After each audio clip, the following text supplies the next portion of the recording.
Photo of a bee on a flower. Photo of an EpiPen. Figure 19.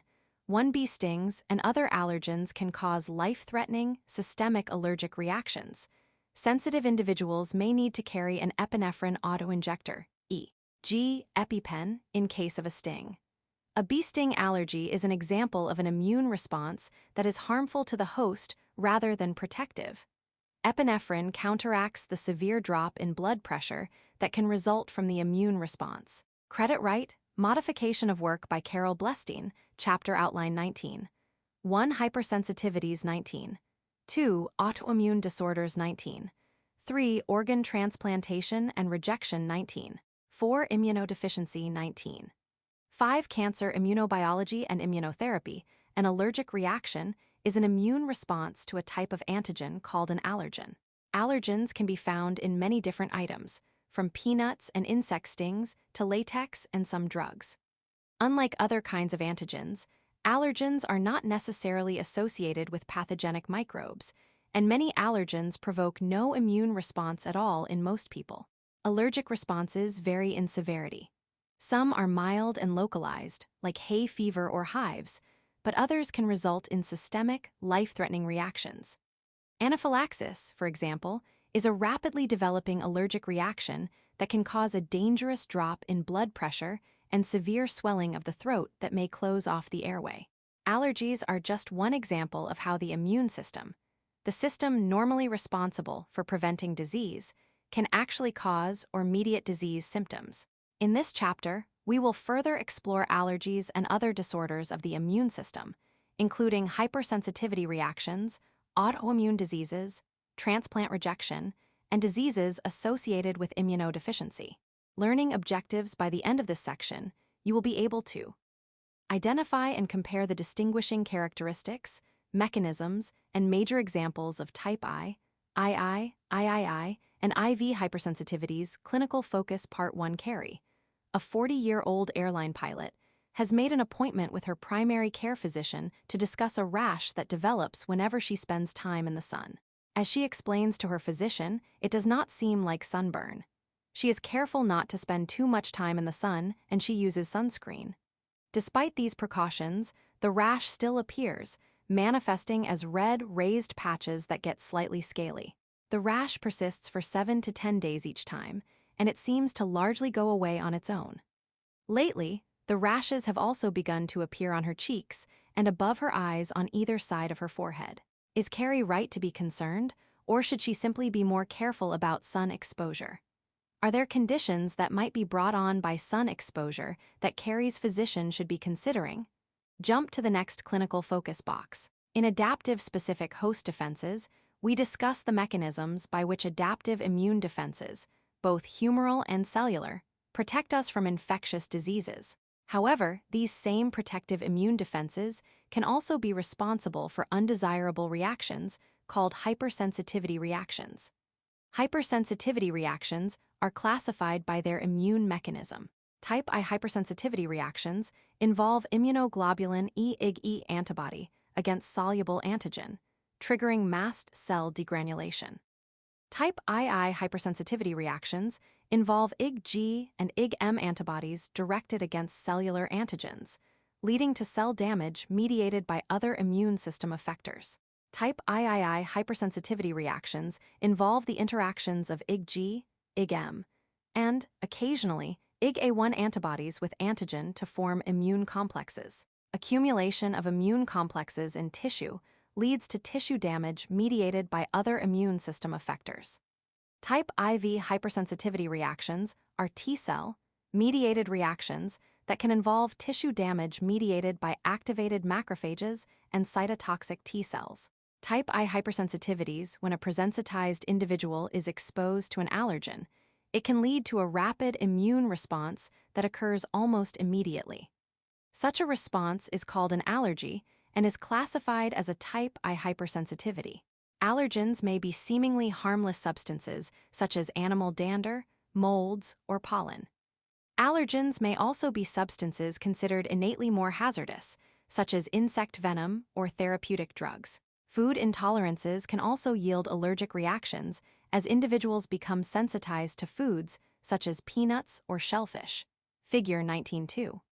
Regardless of the allergen, the first exposure activates a primary IgE antibody response that sensitizes an individual to type I hypersensitivity reaction upon subsequent exposure. A. Micrograph of pollen granules in different shapes and with different surface features. B. Photo of a rash on a person's back. C. Photo of peanuts. Figure 19. 2a. Allergens in plant pollen, shown here in a colorized electron micrograph, may trigger allergic rhinitis or hay fever in sensitive individuals. B. Skin rashes are often associated with allergic reactions. C. Peanuts can be eaten safely by most people, but can provoke severe allergic reactions in sensitive individuals. For susceptible individuals, a first exposure to an allergen activates a strong Th2 cell response. Figure 19. 3. Cytokines interleukin, IL-4 and IL-13 from the Th2 cells activate B cells specific to the same allergen, resulting in clonal proliferation, differentiation into plasma cells, and antibody class switch from production of Ig-M to production of Ig-E. The fragment crystallizable, FC, regions of the Ig-E antibodies bind to specific receptors on the surface of mast cells throughout the body. It is estimated that each mast cell can bind up to 500,000 Ig-E molecules, with each Ig-E molecule having 2 allergen-specific fragment antigen binding, FAB, sites available for binding allergen on subsequent exposures. By the time this occurs, the allergen is often no longer present and there is no allergic reaction, but the mast cells are primed for a subsequent exposure and the individual is sensitized to the allergen. On subsequent exposure, allergens bind to multiple Ig-E molecules on mast cells, cross-linking the Ig-E molecules. Within minutes, this cross-linking of Ig-E activates the mast cells and triggers degranulation, a reaction in which the contents of the granules in the mast cell are released into the extracellular environment. Performed components that are released from granules include histamine, serotonin, and bradykinin, Table 19.1. The activated mast cells also release newly formed lipid mediators, leukotrienes and prostaglandins from membrane arachidonic acid metabolism, and cytokines such as tumor necrosis factor, Table 19. 2. The chemical mediators released by mast cells collectively cause the inflammation and signs and symptoms associated with type I hypersensitivity reactions. Histamine stimulates mucus secretion in nasal passages and tear formation from lacrimal glands, promoting the runny nose and watery eyes of allergies. Interaction of histamine with nerve endings causes itching and sneezing. The vasodilation caused by several of the mediators can result in hives, headaches, angioedema, swelling that often affects the lips, throat, and tongue, and hypotension, low blood pressure. Bronchial constriction caused by some of the chemical mediators leads to wheezing, dyspnea, difficulty breathing, coughing, and, in more severe cases, cyanosis, bluish color to the skin or mucous membranes. Vomiting can result from stimulation of the vomiting center in the cerebellum by histamine and serotonin. Histamine can also cause relaxation of intestinal smooth muscles and diarrhea. Selected performed components of mast cell granules granule component activity heparin stimulates the generation of bradykinin, which causes increased vascular permeability, vasodilation, bronchial constriction, and increased mucus secretion. Histamine causes smooth muscle contraction, increases vascular permeability, increases mucus and tear formation. Serotonin increases vascular permeability, causes vasodilation, and smooth muscle contraction. Table 19. 1. Selected newly formed chemical mediators of inflammation and allergic response. Chemical mediator activity leukotriene causes smooth muscle contraction and mucus secretion. Increases vascular permeability. Prostaglandin causes smooth muscle contraction and vasodilation. TNF-alpha.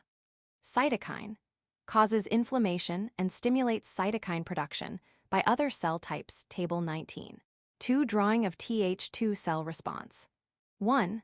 Upon first exposure to allergen, antigen-presenting cell processes antigen and presents it to Th2 cell. A large antigen-presenting cell is shown engulfing an antigen which is attached to a class II MHC inside the cell. This class II-MHC is then placed on the surface with the antigen on the end of the MHC. The Th2 cell has a receptor that binds to the antigen on the MHC2. Th2 cell releases IL-4 and IL-13, which activates B cell. The Th2 cell has unbound from the antigen-presenting cell and binds to a B cell with the antigen on its MHC and antibodies. The Th2 cell then releases small dots. 3. B cells proliferate and differentiate into plasma cells that synthesize and secrete IgE antibody. B cell is shown dividing. These cells become plasma cells which are larger and are producing many IgE4. IgE binds to mast cells by Fc region, sensitizing the mast cells. Mast cell is shown with IgE bound to it. 5. Upon subsequent exposure to allergen, mast cells with IgE bind to antigen and release inflammatory molecules, resulting in allergy symptoms. Antigen is shown bound to mast cell, and the mast cell is releasing little dots labeled inflammatory molecules. Figure 19. 3. On first exposure to an allergen in a susceptible individual, antigen-presenting cells process and present allergen epitopes with major histocompatibility complex, MHC, II to T helper cells. B cells also process and present the same allergen epitope to Th2 cells, which release cytokines IL-4 and IL-13 to stimulate proliferation and differentiation into IgE-secreting plasma cells. The IgE molecules bind to mast cells with their Fc region, sensitizing the mast cells for activation with subsequent exposure to the allergen. With each subsequent exposure, the allergen cross-links IgE molecules on the mast cells, activating the mast cells and causing the release of preformed chemical mediators from granules degranulation, as well as newly formed chemical mediators that collectively cause the signs and symptoms of type I hypersensitivity reactions. Type I hypersensitivity reactions can be either localized or systemic. Localized type I hypersensitivity reactions include hay fever rhinitis, hives, and asthma, Table 19.3. Systemic type I hypersensitivity reactions are referred to as anaphylaxis or anaphylactic shock. Although anaphylaxis shares many symptoms common with the localized type I hypersensitivity reactions, the swelling of the tongue and trachea, blockage of airways, dangerous drop in blood pressure, and development of shock can make anaphylaxis especially severe and life-threatening. In fact, death can occur within minutes of onset of signs and symptoms. Late-phase reactions in type I hypersensitivities may develop 4-12 hours after the early phase and are mediated by eosinophils, neutrophils, and lymphocytes that have been recruited by chemotactic factors released from mast cells. Activation of these recruited cells leads to the release of more chemical mediators that cause tissue damage and late-phase symptoms of swelling and redness of the skin, coughing, wheezing, and nasal discharge. Individuals who possess genes for maladaptive traits, such as intense type I hypersensitivity reactions to otherwise harmless components of the environment, would be expected to suffer reduced reproductive success. With this kind of evolutionary selective pressure, such traits would not be expected to persist in a population. This suggests that type I hypersensitivities may have an adaptive function. There is evidence that the IgE produced during type I hypersensitivity reactions is actually meant to counter helminth infections too. Helminths are one of few organisms that possess proteins that are targeted by IgE. In addition, there is evidence that helminth infections at a young age reduce the likelihood of type I hypersensitivities to innocuous substances later in life. Thus, it may be that allergies are an unfortunate consequence of strong selection in the mammalian lineage or earlier for a defense against parasitic worms. Type I hypersensitivity's common name cause signs and symptoms allergy-induced asthma inhalation of allergens constriction of bronchi, labored breathing, coughing, chills, body aches anaphylaxis systemic reaction to allergens hives, itching, swelling of tongue and throat, nausea, vomiting, low blood pressure, shock hay fever inhalation of mold or pollen runny nose, watery eyes, sneezing hives urticaria, food or drug allergens, insect stings raised, bumpy skin rash with itching. Bumps may converge into large raised areas Table 19. 3. Check your understanding. What are the cells that cause a type I hypersensitivity reaction? Describe the differences between immediate and late phase type I hypersensitivity reactions. List the signs and symptoms of anaphylaxis. Microconnections, the hygiene hypothesis in most modern societies. Good hygiene is associated with regular bathing and good health with cleanliness. But some recent studies suggest that the association between health and clean living may be a faulty one. Some go so far as to suggest that children should be encouraged to play in the dirt or even eat dirt-free for the benefit of their health. This recommendation is based on the so-called hygiene hypothesis, which proposes that childhood exposure to antigens from a diverse range of microbes leads to a better functioning immune system later in life. The hygiene hypothesis was first suggested in 1989 by David Strachan IV, who observed an inverse relationship between the number of older children in a family and the incidence of hay fever. Although hay fever in children had increased dramatically during the mid-20th century, incidence was significantly lower in families with more children. Strachan proposed that the lower incidence of allergies in large families could be linked to infections acquired from older siblings, suggesting that these infections made children less susceptible to allergies. Strachan also argued that trends towards smaller families and a greater emphasis on cleanliness in the 20th century had decreased exposure to pathogens, and thus led to higher overall rates of allergies, asthma, and other immune disorders. Other researchers have observed an inverse relationship between the incidence of immune disorders and infectious diseases that are now rare in industrialized countries, but still common in less industrialized countries. 5 in developed nations, children under the age of 5 years are not exposed to many of the microbes, molecules, and antigens they almost certainly would have encountered a century ago. The lack of early challenges to the immune system by organisms with which humans and their ancestors evolved may result in failures in immune system functioning later in life. Type II cytotoxic. Hypersensitivity's immune reactions categorized as type II hypersensitivities or cytotoxic hypersensitivities are mediated by IgG and IgM antibodies binding to cell surface antigens or matrix-associated antigens on basement membranes. These antibodies can either activate complement, resulting in an inflammatory response and lysis of the targeted cells, or they can be involved in antibody-dependent cell-mediated cytotoxicity, ADCC, with cytotoxic T cells. In some cases, the antigen may be a self-antigen, in which case the reaction would also be described as an autoimmune disease. Autoimmune diseases are described in autoimmune disorders. In other cases, antibodies may bind to naturally occurring, but exogenous cell surface molecules, such as antigens associated with blood typing found on red blood cells, RBCs.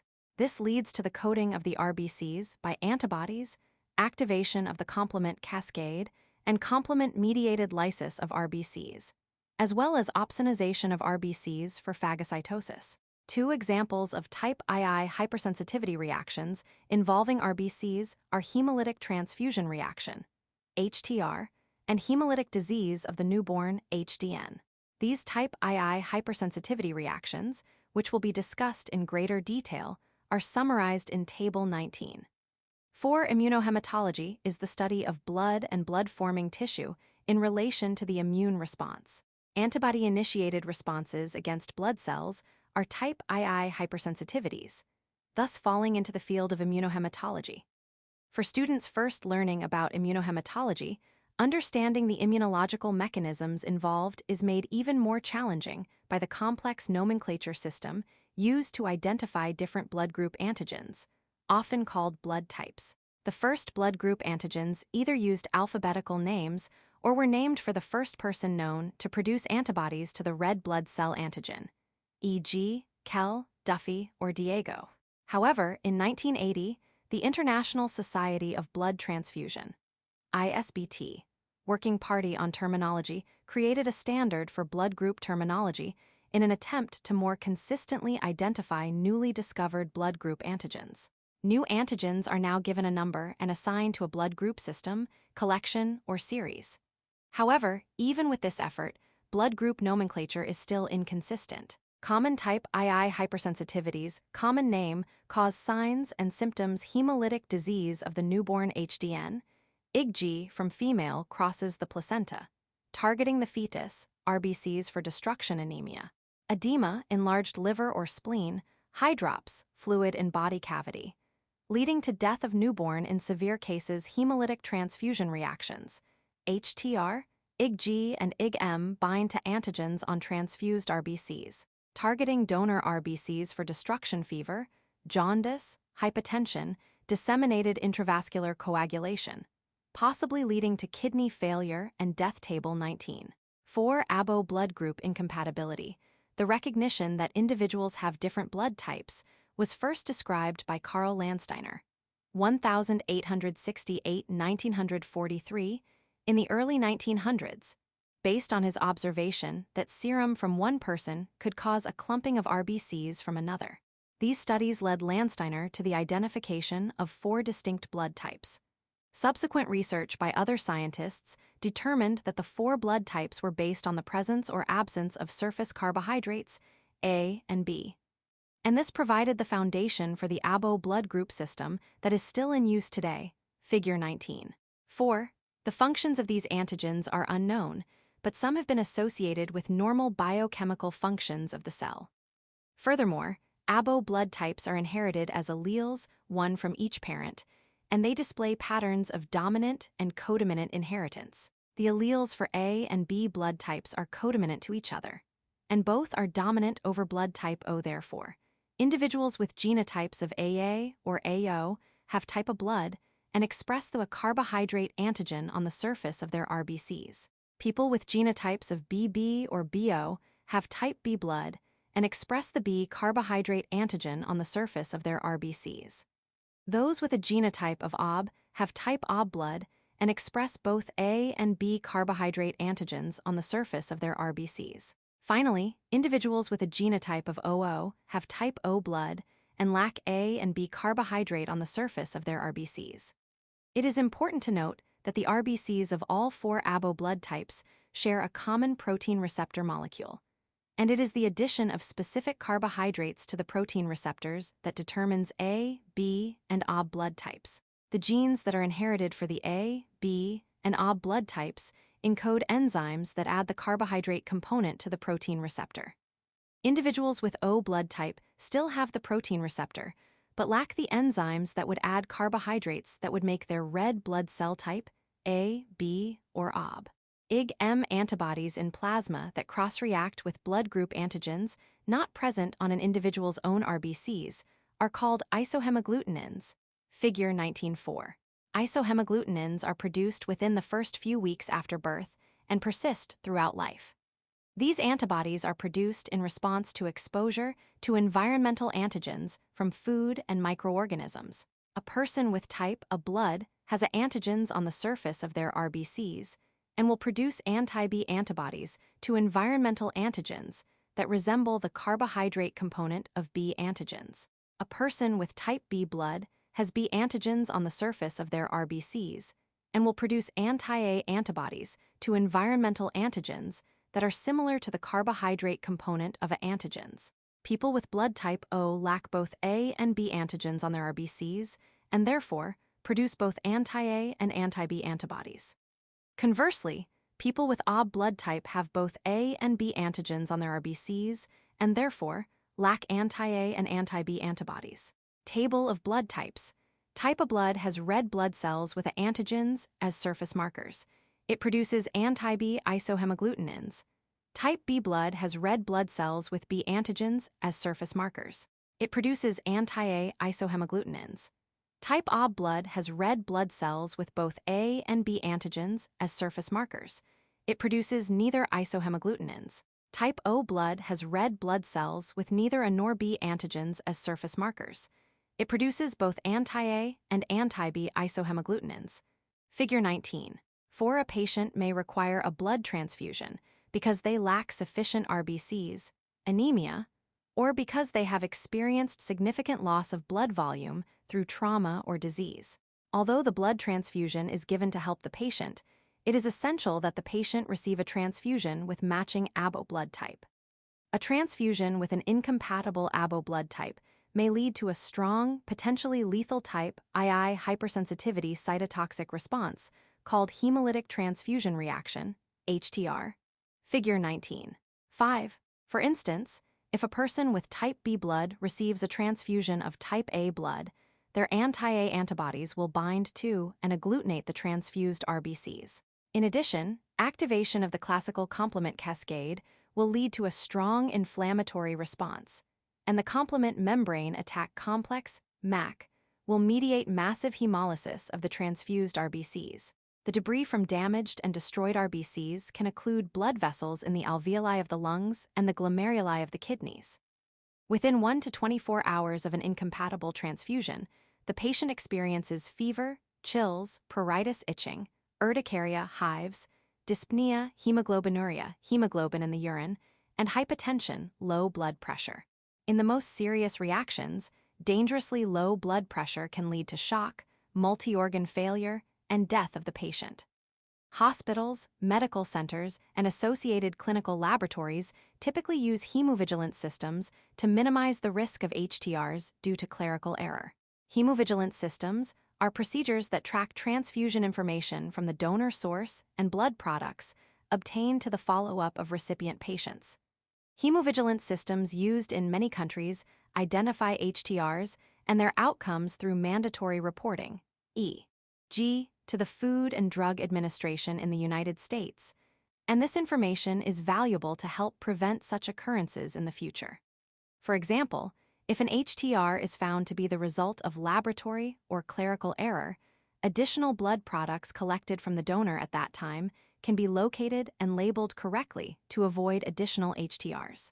As a result of these measures, HTR-associated deaths in the United States occur in about 1 per 2 million transfused units.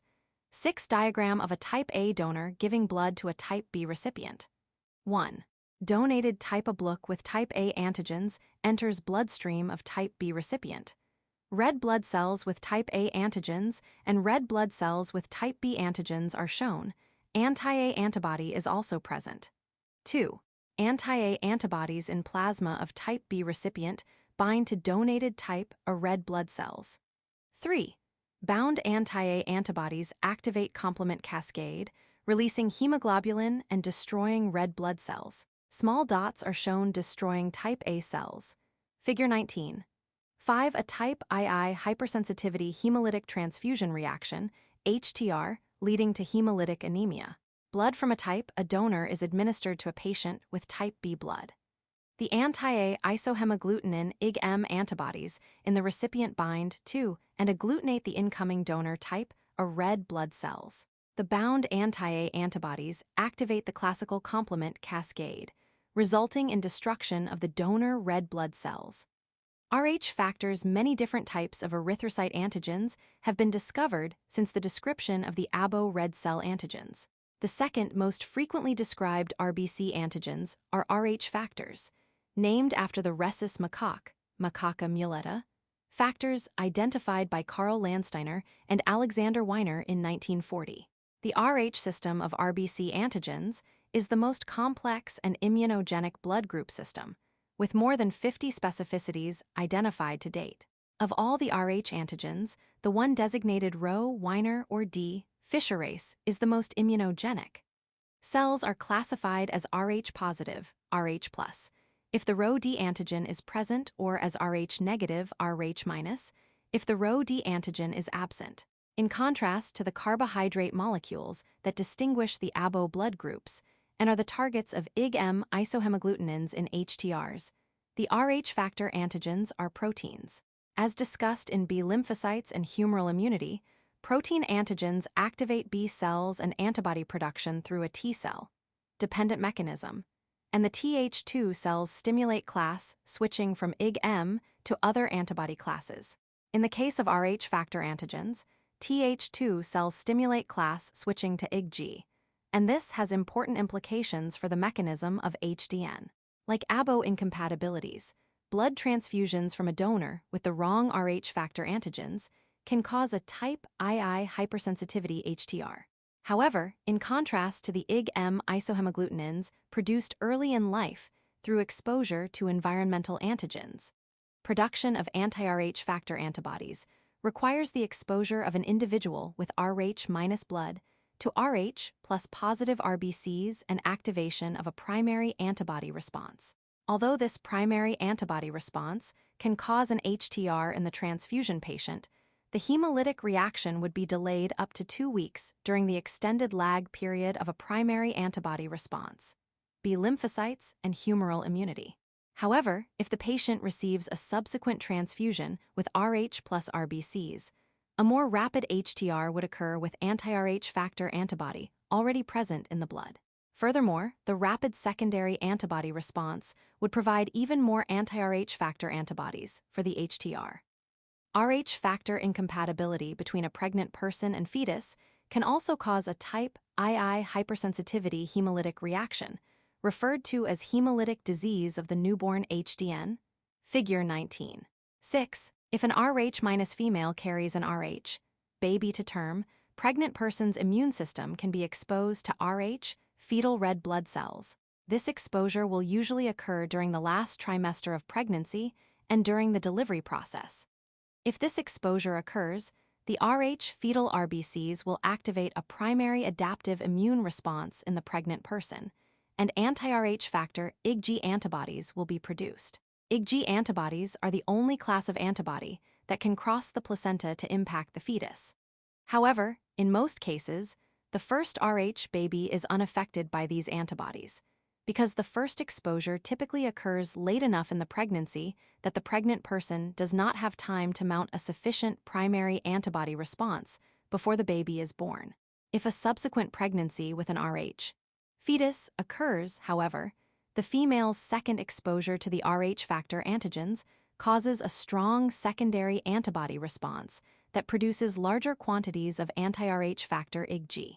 These antibodies can cross the placenta to the fetus and cause HDN, a potentially lethal condition for the baby, Figure 19.6. Prior to the development of techniques for diagnosis and prevention, Rh factor incompatibility was the most common cause of HDN, resulting in thousands of infant deaths each year worldwide. 7. For this reason, the Rh factors of prospective parents are regularly screened, and treatments have been developed to prevent HDN caused by Rh incompatibility. To prevent Rh factor-mediated HDN, human Rho-D immune globulin e.g. RhoGAM is injected intravenously or intramuscularly into pregnant people during the 28th week of pregnancy and within 72 hours after delivery. Additional doses may be administered after events that may result in transplacental hemorrhage, e.g. umbilical blood sampling, chorionic villus sampling, abdominal trauma, amniocentesis. This treatment is initiated during the first pregnancy with an Rh fetus. The anti-Rh antibodies in Rho-D immune globulin will bind to the Rh factor of any fetal RBCs that gain access to the pregnant person's bloodstream, preventing these Rh cells from activating the primary antibody response. Without a primary anti-Rh factor antibody response, the next pregnancy with an Rh will have minimal risk of HDN. However, the person will need to be retreated with Rho-D immune globulin during that pregnancy to prevent a primary anti-Rh antibody response that could threaten subsequent pregnancies. A. First pregnancy with Rh fetus resulting in healthy newborn. The diagram shows an Rh person and an Rh plus fetus. Rh red blood cells cross the placenta into pregnant person's circulation. This causes anti-Rh antibodies to be produced in the person upon exposure to fetal Rh antigens. The second pregnancy with Rh fetus results in hemolytic newborn. The diagram shows an Rh person with an Rh fetus. Anti-Rh antibodies remain in pregnant person's circulation from the first pregnancy and cross the placenta. Maternal anti-Rh antibodies attack and destroy fetal Rh red blood cells. B. First pregnancy with Rh fetus and anti-Rh antibody treatment resulting in healthy newborn.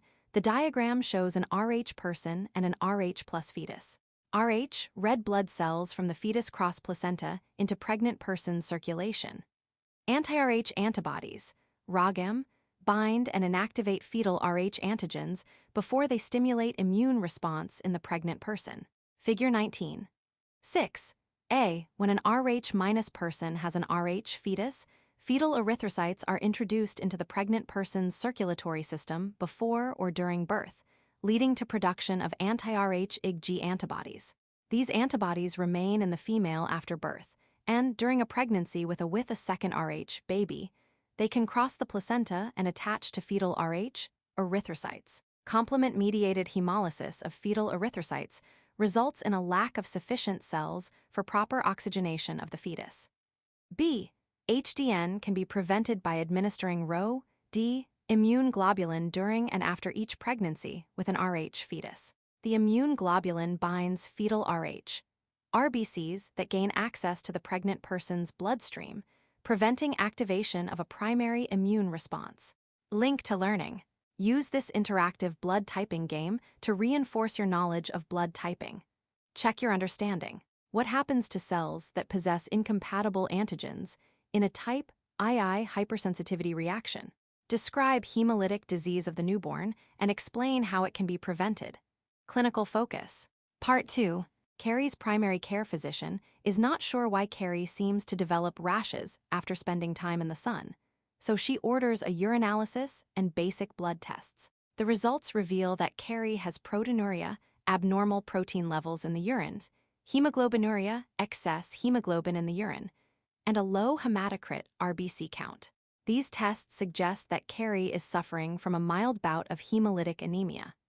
The physician suspects that the problem might be autoimmune, so she refers Carrie to a rheumatologist for additional testing and diagnosis. Rheumatologists specialize in musculoskeletal diseases such as arthritis, osteoporosis, and joint pain. Why might Carrie's physician refer her to this particular type of specialist, even though she is exhibiting none of these symptoms? Jump to the next clinical focus box. Go back to the previous clinical focus box. Type III hypersensitivities. Type III hypersensitivities are immune complex reactions that were first characterized by Nicholas Morris Arthus, 1862–1945, in 1903. To produce antibodies for experimental procedures, Arthus immunized rabbits by injecting them with serum from horses. However, while immunizing rabbits repeatedly with horse serum, Arthus noticed a previously unreported and unexpected localized subcutaneous hemorrhage with edema at the site of injection. This reaction developed within 3 to 10 hours after injection.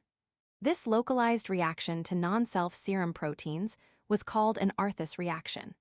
An Arthus reaction occurs when soluble antigens bind with IgG in a ratio that results in the accumulation of antigen-antibody aggregates called immune complexes. A unique characteristic of type III hypersensitivity is antibody excess, primarily IgG, coupled with a relatively low concentration of antigen, resulting in the formation of small immune complexes that deposit on the surface of the epithelial cells lining the inner lumen of small blood vessels or on the surfaces of tissues. Figure 19.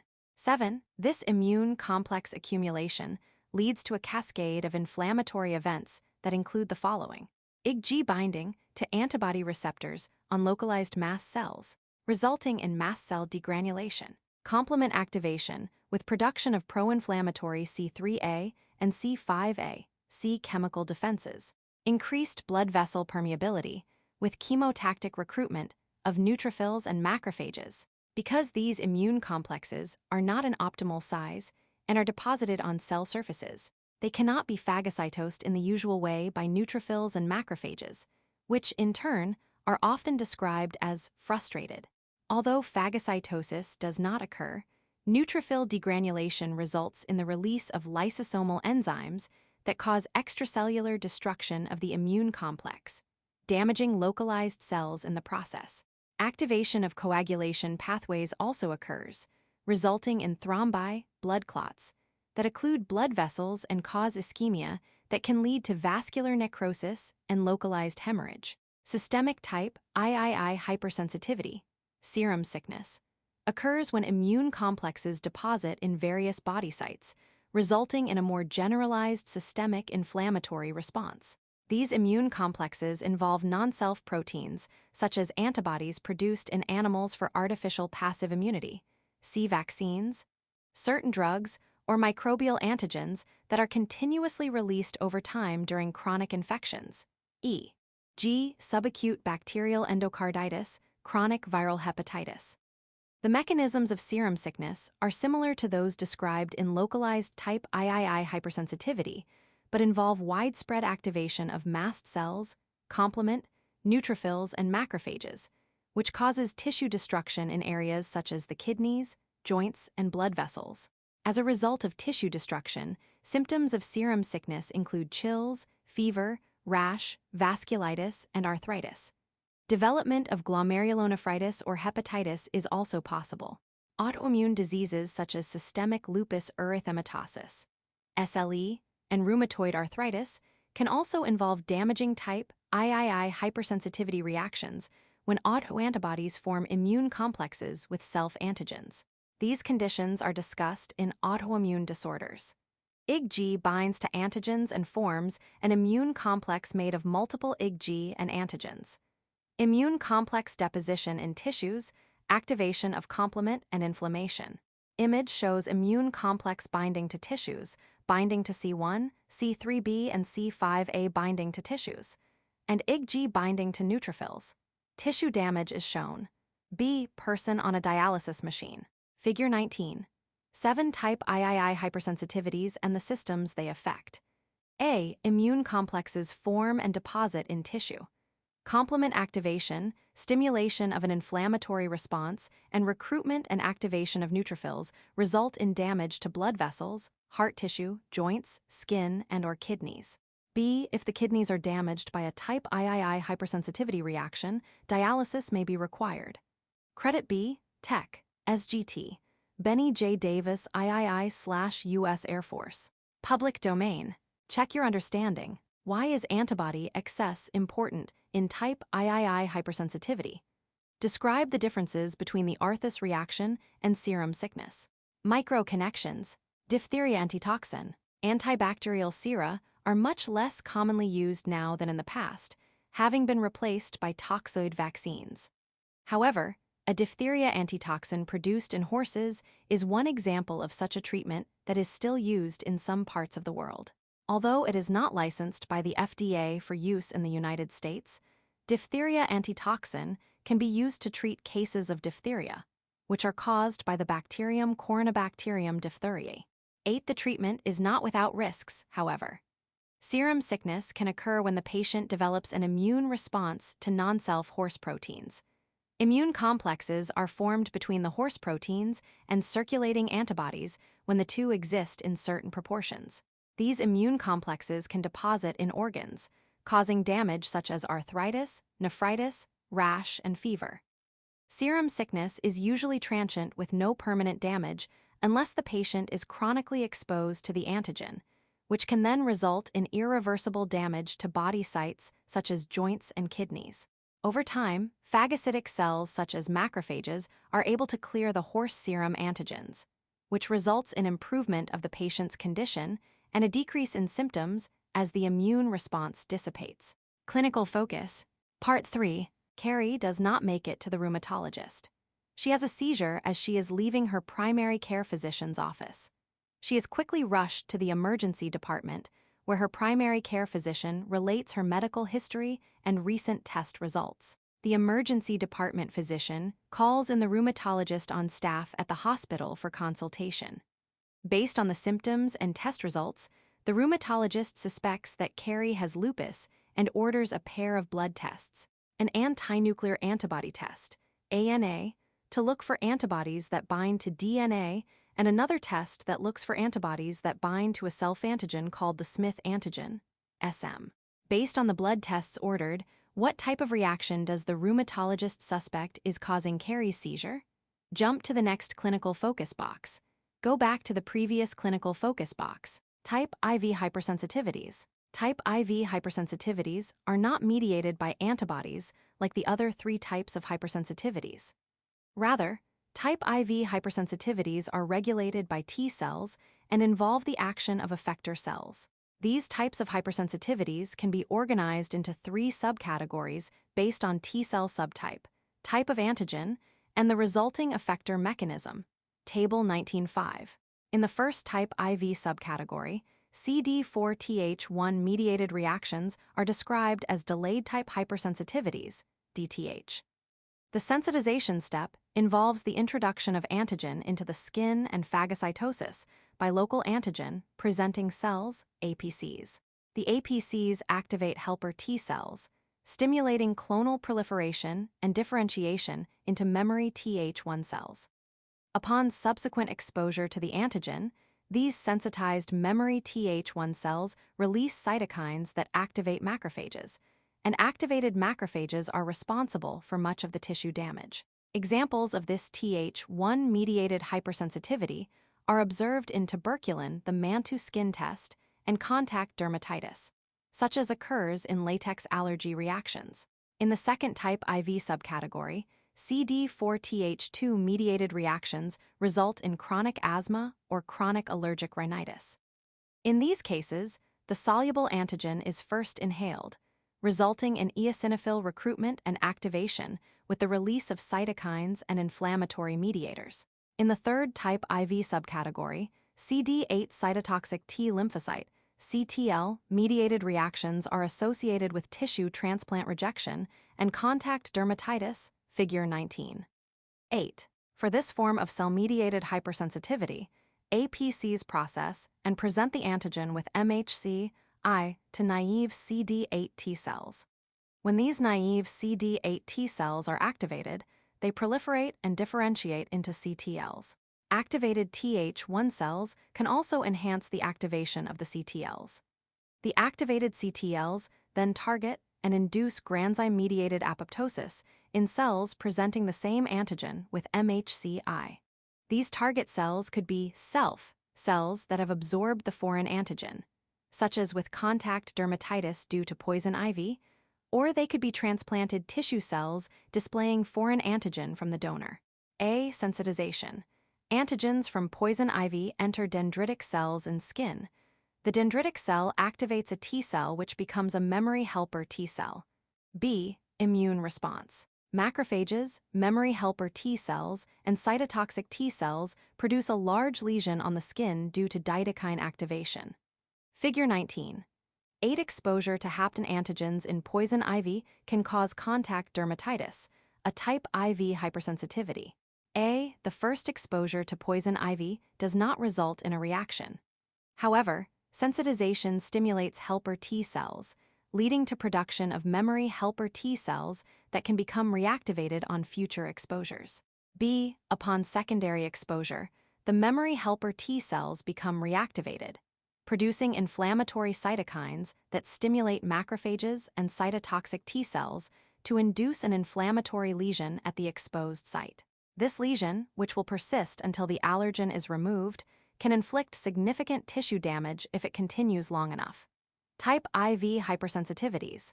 Subcategory antigen, effector mechanism examples. 1. Soluble antigen-activated macrophages damage tissue and promote inflammatory response contact dermatitis, e.g. exposure to latex and delayed type hypersensitivity, e.g. tuberculin reaction.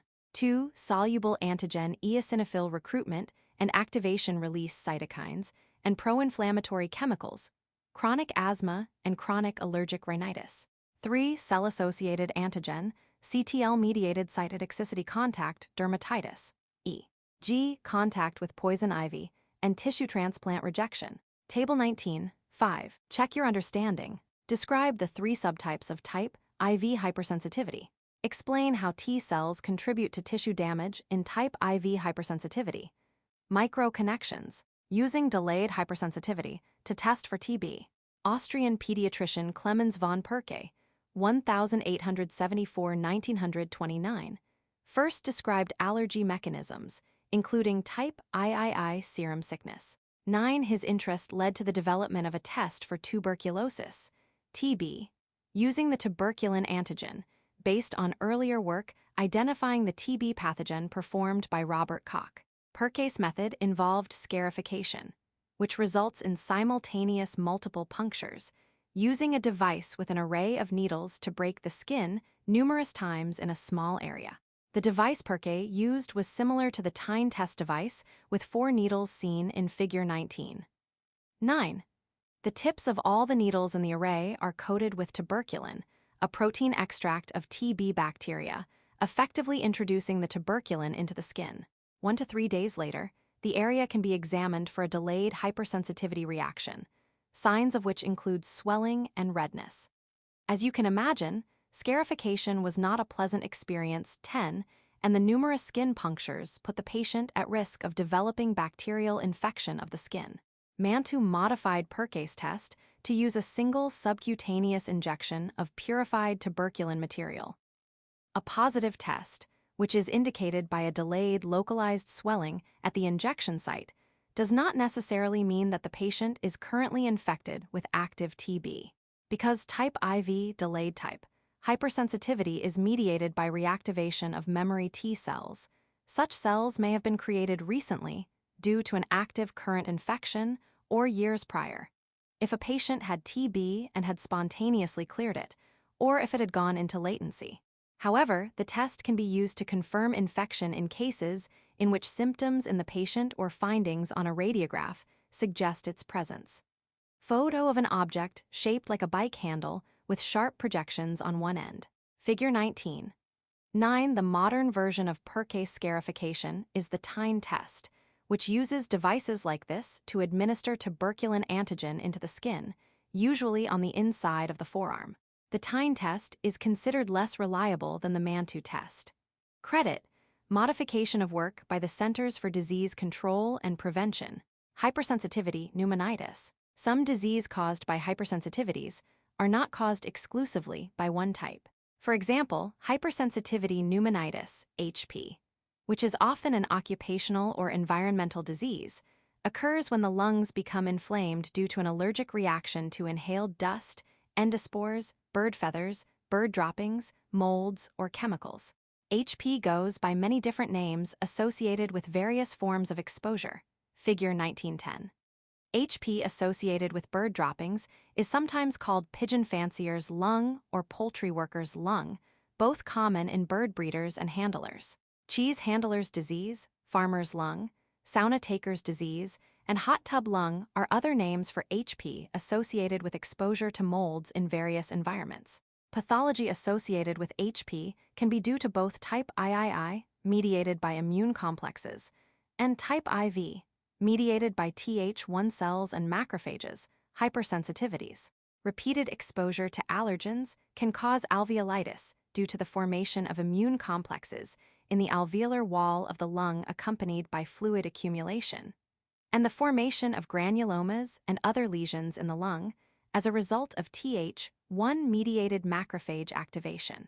Alveolitis with fluid and granuloma formation results in poor oxygen perfusion in the alveoli, which in turn can cause symptoms such as coughing, dyspnea, chills, fever, sweating, myalgias, headache, and nausea. Symptoms may occur as quickly as 2 hours after exposure and can persist for weeks if left untreated.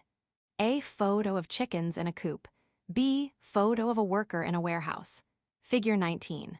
10. Occupational exposure to dust, mold, and other allergens can result in hypersensitivity pneumonitis. A. People exposed daily to large numbers of birds may be susceptible to poultry workers' lung. B. Workers in a cheese factory may become sensitized to different types of molds and develop cheese handler's disease. Credit: a modification of work by the Global Orphan Project. Check your understanding. Explain why hypersensitivity pneumonitis is considered an occupational disease. Figure 19. 11 summarizes the mechanisms and effects of each type of hypersensitivity discussed in this section. Table summarizing 4 types of hypersensitivities. Type I uses immune reactant IgE and a soluble antigen. The mechanism of activation is allergen-specific IgE antibodies bind to mast cells via their Fc receptor. When the specific allergen binds to the IgE, cross-linking of IgE induces degranulation of mast cells. Examples of hypersensitive reactions include local and systemic anaphylaxis, seasonal hay fever, food allergies, and drug allergies. Type II uses immune reactant IgG or IgM and a cell-bound antigen. The mechanism of activation is IgG or IgM antibody binds to cellular antigen, leading to complement activation and cell lysis. IgG can also mediate ADCC with cytotoxic T cells, natural killer cells, macrophages, and neutrophils. Examples of hypersensitive reactions include red blood cell destruction after transfusion with mismatched blood types or during hemolytic disease of the newborn. Type III uses immune reactant IgG or IgM and a soluble antigen. The mechanism of activation is antigen-antibody complexes are deposited in tissues. Complement activation provides inflammatory mediators and recruits neutrophils. Enzymes released from neutrophils damage tissue. Examples of hypersensitive reactions include local and systemic post-streptococcal glomerulonephritis, rheumatoid arthritis, and systemic lupus erythematosus. Type IV uses immune reactant T cells and a soluble or cell-bound antigen.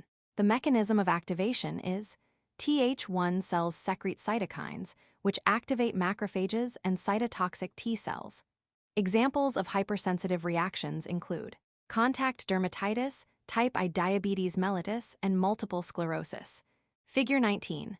11 components of the immune system cause 4 types of hypersensitivities.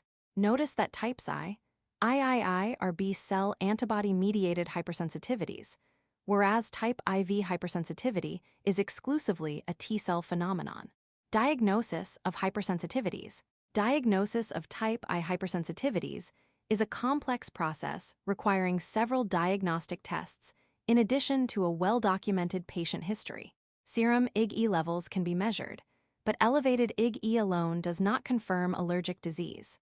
As part of the process to identify the antigens responsible for a type I reaction allergy, testing through a prick puncture skin test, PPSD, or an intradermal test can be performed. PPSD is carried out with the introduction of allergens in a series of superficial skin pricks on the patient's back or arms, figure 1912. PPSDs are considered to be the most convenient and least expensive way to diagnose allergies, according to the U.S. Joint Council of Allergy and the European Academy of Allergy and Immunology. The second type of testing, the intradermal test, requires injection into the dermis with a small needle. This needle, also known as a tuberculin needle, is attached to a syringe containing a small amount of allergen. Both the PPSD and the intradermal tests are observed for 15-20 minutes for a wheal flare reaction to the allergens. Measurement of any wheal, a raised, itchy bump, and flare, redness, within minutes indicates a type I hypersensitivity, and the larger the wheal flare reaction, the greater the patient's sensitivity to the allergen. Type III hypersensitivities can often be misdiagnosed because of their nonspecific inflammatory nature. The symptoms are easily visible, but they may be associated with any of a number of other diseases. A strong, comprehensive patient history is crucial to proper and accurate diagnosis. Tests used to establish the diagnosis of hypersensitivity pneumonitis, resulting from type III hypersensitivity, include bronchoalveolar lavage, BAL, pulmonary function tests, and high-resolution computed tomography, HRCT. Photo of a person with many dots in a row on their skin. The dots are numbered and marks are next to those that are swollen. Figure 19. 12 results of an allergy skin prick test to test for type I hypersensitivity to a group of potential allergens. A positive result is indicated by a raised area, wheal, and surrounding redness flare. Credit: modification of work by Oakley Originals /Flickr. Check your understanding. Describe the prick puncture skin test. Explain why type III hypersensitivities can be difficult to diagnose. Treatments of hypersensitivities. Allergic reactions can be treated in various ways. Prevention of allergic reactions can be achieved by desensitization, hyposensitization therapy, which can be used to reduce the hypersensitivity reaction through repeated injections of allergens. Extremely dilute concentrations of known allergens, determined from the allergen tests, are injected into the patient at prescribed intervals, e.g., weekly.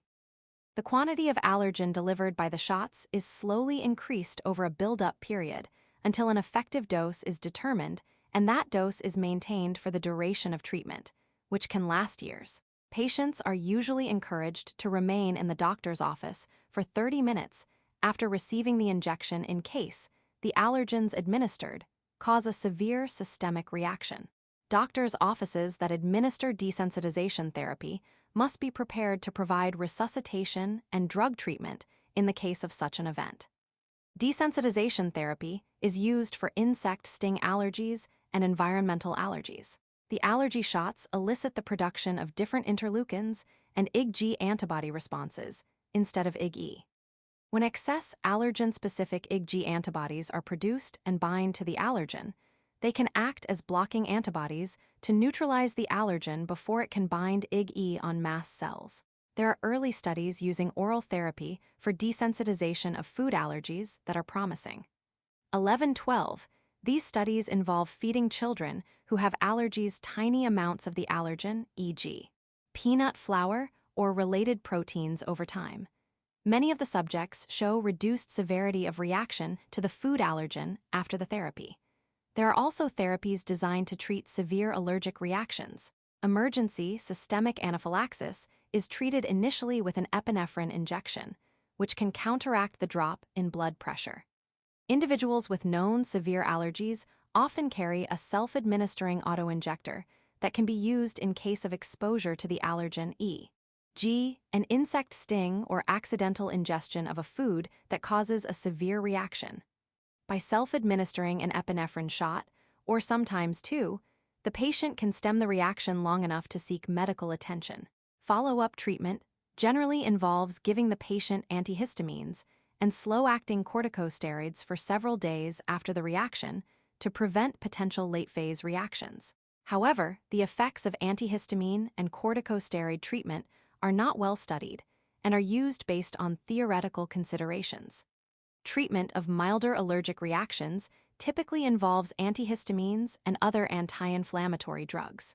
A variety of antihistamine drugs are available in both prescription and over-the-counter strengths. There are also antileukotriene and antiprostaglandin drugs that can be used in tandem with antihistamine drugs in a combined and more effective therapy regime. Treatments of type II hypersensitivities include preventing further exposure to the antigen and the use of anti-inflammatory drugs. Some conditions can be resolved when exposure to the antigen is prevented. Anti-inflammatory corticosteroid inhalers can also be used to diminish inflammation to allow lung lesions to heal.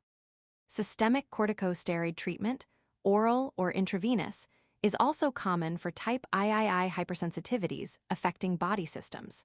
Treatment of hypersensitivity pneumonitis includes avoiding the allergen, along with the possible addition of prescription steroids such as prednisone to reduce inflammation. Treatment of type IV hypersensitivities includes antihistamines, anti-inflammatory drugs, analgesics, and, if possible, eliminating further exposure to the antigen. Check your understanding. Describe desensitization therapy. Explain the role of epinephrine in treatment of hypersensitivity reactions. Learning objectives by the end of this section, you will be able to explain why autoimmune disorders develop, provide a few examples of organ-specific and systemic autoimmune diseases. In 1970, artist Walt Kelly developed a poster promoting Earth Day, featuring a character from Pogo, his daily newspaper comic strip. In the poster, Pogo looks out across a litter-strewn forest and says, "Riley, we have met the enemy and he is us." Pogo was not talking about the human immune system, but he very well could have been. Although the immune system protects the body by attacking invading enemies, pathogens, in some cases, the immune system can mistakenly identify the body's own cells as the enemy, resulting in autoimmune disease. Autoimmune diseases are those in which the body is attacked by its own specific adaptive immune response. In normal, healthy states, the immune system induces tolerance, which is a lack of an anti-self immune response. However, with autoimmunity, there is a loss of immune tolerance, and the mechanisms responsible for autoimmune diseases include type II, and IV hypersensitivity reactions. Autoimmune diseases can have a variety of mixed symptoms that flare up and disappear, making diagnosis difficult. The causes of autoimmune disease are a combination of the individual's genetic makeup and the effect of environmental influences, such as sunlight, infections, medications, and environmental chemicals. However, the vagueness of this list reflects our poor understanding of the etiology of these diseases. Except in a very few specific diseases, the initiation event, S, of most autoimmune states has not been fully characterized. There are several possible causes for the origin of autoimmune diseases, and autoimmunity is likely due to several factors. Evidence now suggests that regulatory T and B cells play an essential role in the maintenance of tolerance and prevention of autoimmune responses. The regulatory T cells are especially important for inhibiting autoreactive T cells that are not eliminated during thymic selection and escape the thymus, C T lymphocytes, and cellular immunity. In addition, antigen mimicry between pathogen antigens and our own self-antigens can lead to cross-reactivity and autoimmunity. Hidden self-antigens may become exposed because of trauma, drug interactions, or disease states and trigger an autoimmune response. All of these factors could contribute to autoimmunity. Ultimately, damage to tissues and organs in the autoimmune disease state comes as a result of inflammatory responses that are inappropriate. Therefore, treatment often includes immunosuppressive drugs and corticosteroids. Organ-specific autoimmune diseases. Some autoimmune diseases are considered organ-specific, meaning that the immune system targets specific organs or tissues. Examples of organ-specific autoimmune diseases include celiac disease, Graves' disease, Hashimoto thyroiditis, type I diabetes mellitus, and Addison disease. Celiac disease is largely a disease of the small intestine, although other organs may be affected. People in their 30s and 40s and children are most commonly affected, but celiac disease can begin at any age. It results from a reaction to proteins, commonly called gluten, found mainly in wheat, barley, rye, and some other grains. The disease has several genetic causes, predispositions, and poorly understood environmental influences. On exposure to gluten, the body produces various autoantibodies and an inflammatory response. The inflammatory response in the small intestine leads to a reduction in the depth of the microvilli of the mucosa, which hinders absorption and can lead to weight loss and anemia.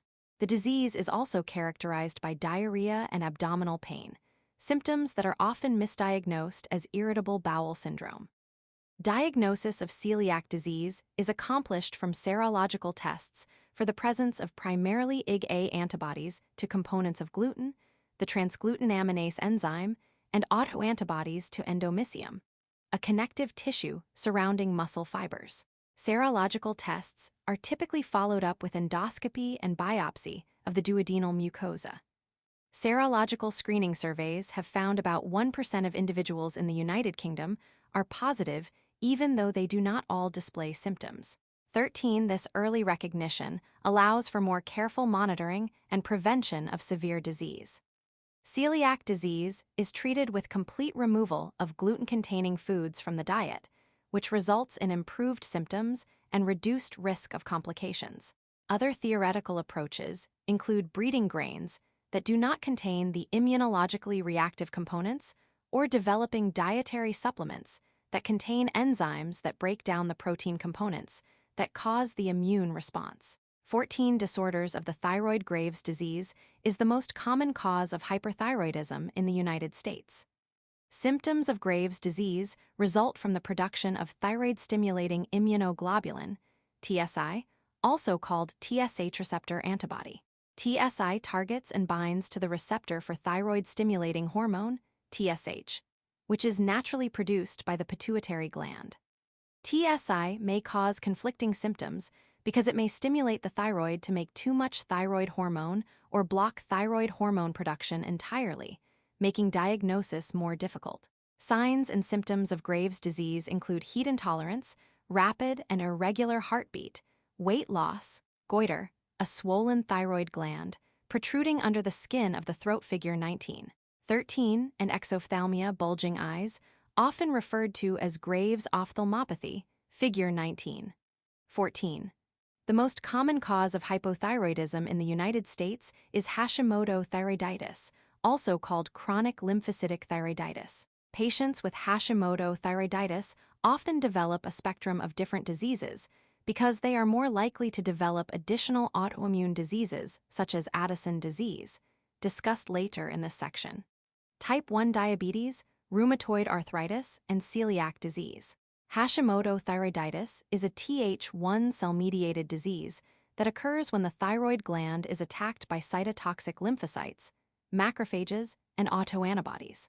This autoimmune response leads to numerous symptoms that include goiter, figure 1913, cold intolerance, muscle weakness, painful and stiff joints, depression, and memory loss. A person with a large swollen neck, figure 19, 13 goiter, a hypertrophy of the thyroid, is a symptom of Graves' disease and Hashimoto thyroiditis.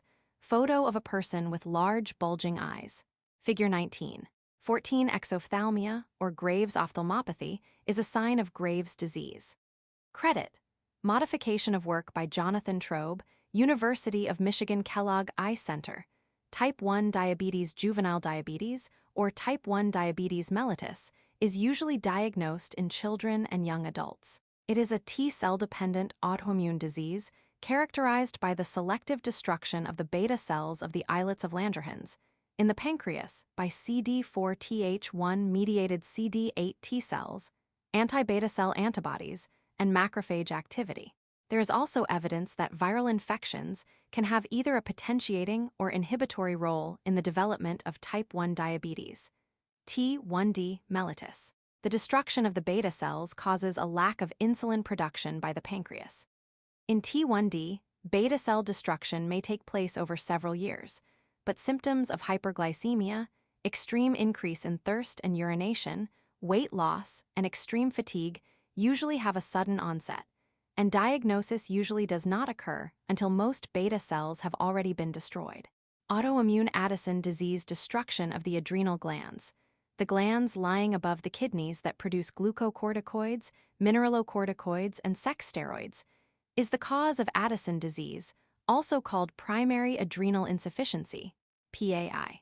Today, up to 80% of Addison disease cases are diagnosed as autoimmune Addison disease, AAD, which is caused by an autoimmune response to adrenal tissues disrupting adrenal function. Disruption of adrenal function causes impaired metabolic processes that require normal steroid hormone levels, causing signs and symptoms throughout the body. There is evidence that both humoral and CD4-Th1-driven CD8 T cell mediated immune mechanisms are directed at the adrenal cortex in AAD. There is also evidence that the autoimmune response is associated with autoimmune destruction of other endocrine glands as well, such as the pancreas and thyroid, conditions collectively referred to as autoimmune polyendocrine syndromes, APS. In up to 80% of patients with AAD, antibodies are produced to 3 enzymes involved in steroid synthesis: 21-hydroxylase, 21-OH, 17-alpha-hydroxylase, and cholesterol side chain cleaving enzyme. 15. The most common autoantibody found in AAD is to 21-OH, and antibodies to any of the key enzymes for steroid production are diagnostic for AAD. The adrenal cortex cells are targeted, destroyed, and replaced with fibrous tissue by immune-mediated inflammation.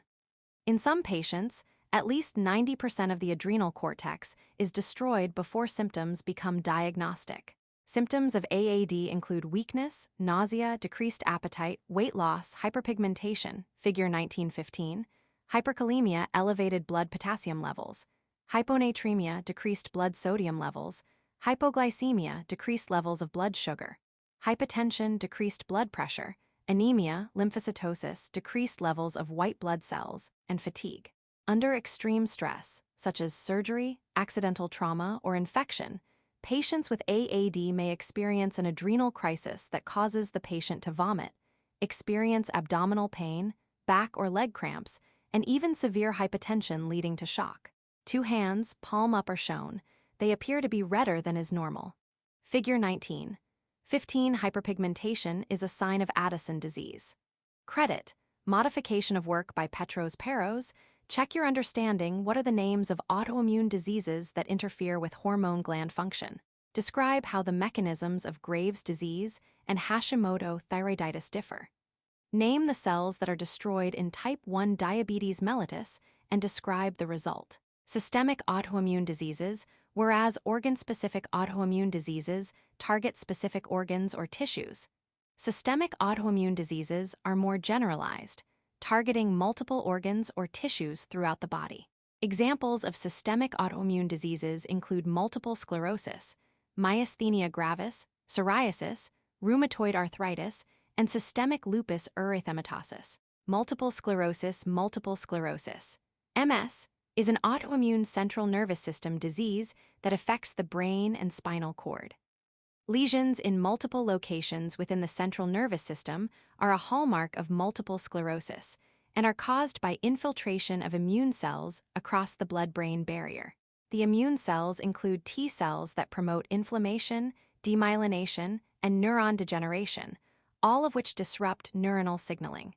Symptoms of MS include visual disturbances, muscle weakness, difficulty with coordination and balance, sensations such as numbness, prickling, or pins and needles, and cognitive and memory problems. Myasthenia gravis autoantibodies directed against acetylcholine receptors, a CHRS, in the synaptic cleft of neuromuscular junctions lead to myasthenia gravis, figure 19. 16. Anti-CHR antibodies are high-affinity IgGs, and their synthesis requires activated CD4 T cells to interact with and stimulate B cells. Once produced, the anti-CHR antibodies affect neuromuscular transmission by at least 3 mechanisms: complement binding and activation at the neuromuscular junction, accelerated a CHR endocytosis of molecules cross-linked by antibodies functional a CHR blocking, which prevents normal acetylcholine attachment to, and activation of, a CHR regardless of the mechanism. The effect of anti-CHR is extreme muscle weakness and potentially death through respiratory arrest in severe cases. A diagram of a normal nerve cell releasing acetylcholine, which binds to receptors on the muscle cell. This signal is processed and the muscle cell contracts. B diagram of myasthenia gravis. The nerve cell releases acetylcholine, but anti-CHR antibodies bind to the acetylcholine, so it cannot bind to the receptors on the muscle cells. Because the signal is blocked, the muscle is paralyzed and does not contract. Figure 19. 16. Myasthenia gravis and impaired muscle contraction. A. Normal release of the neurotransmitter acetylcholine stimulates muscle contraction. B. In myasthenia gravis, autoantibodies block the receptors for acetylcholine, a CHR, on muscle cells, resulting in paralysis. Psoriasis is a skin disease that causes itchy or sore patches of thick, red skin with silvery scales on elbows, knees, scalp, back, face, palms, feet, and sometimes other areas. Some individuals with psoriasis also get a form of arthritis called psoriatic arthritis, in which the joints can become inflamed. Psoriasis results from the complex interplay between keratinocytes, dendritic cells, and T cells, and the cytokines produced by these various cells. In a process called cell turnover, skin cells that grow deep in the skin rise to the surface. Normally, this process takes a month. In psoriasis, as a result of cytokine activation, cell turnover happens in just a few days. The thick inflamed patches of skin that are characteristic of psoriasis develop because the skin cells rise too fast. Rheumatoid arthritis, the most common chronic inflammatory joint disease, is rheumatoid arthritis, RA, figure 19. 17, and it is still a major medical challenge because of unsolved questions related to the environmental and genetic causes of the disease. RA involves type II hypersensitivity reactions and the activation of CD4 T cells, resulting in chronic release of the inflammatory cytokines IL-1, IL-6, and tumor necrosis factor alpha, TNF-alpha. The activated CD4 T cells also stimulate the production of rheumatoid factor, RF, antibodies, and anticyclic citrullinated peptide antibodies, anti-CCP, that form immune complexes. Increased levels of acute phase proteins, such as C-reactive protein, CRP, are also produced as part of the inflammatory process and participate in complement fixation with the antibodies on the immune complexes. The formation of immune complexes and reaction to the immune factors cause an inflammatory process in joints, particularly in the hands, feet, and legs. Diagnosis of RA is based on elevated levels of RF, anti-CCP, quantitative CRP, and the erythrocyte sedimentation rate, ESR, modified Westergren. In addition, radiographs, ultrasound, or magnetic resonance imaging scans can identify joint damage, such as erosions, a loss of bone within the joint, and narrowing of joint space. X-ray and photo of hands with joints bent at unusual angles. Figure 19. 17. The radiograph, left, and photograph, right, show damage to the hands typical of rheumatoid arthritis. Credit right. Modification of work by Handarmdock/Flicker. Systemic lupus erythematosus. The damage and pathology of systemic lupus erythematosus, SLE, is caused by type III hypersensitivity reactions. Autoantibodies produced in SLE are directed against nuclear and cytoplasmic proteins.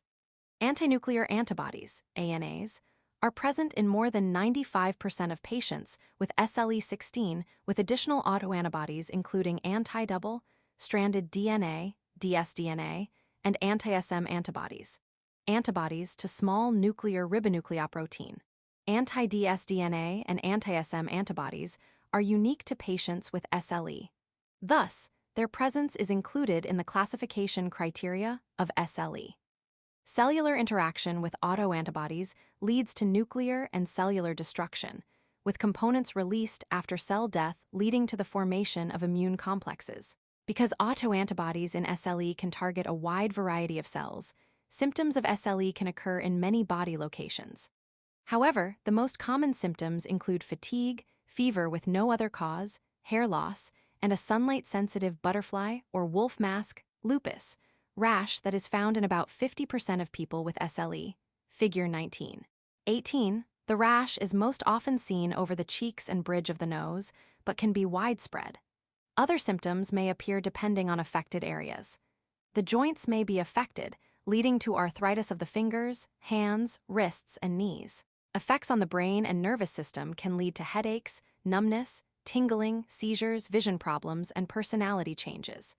There may also be abdominal pain, nausea, vomiting, arrhythmias, shortness of breath, and blood in the sputum.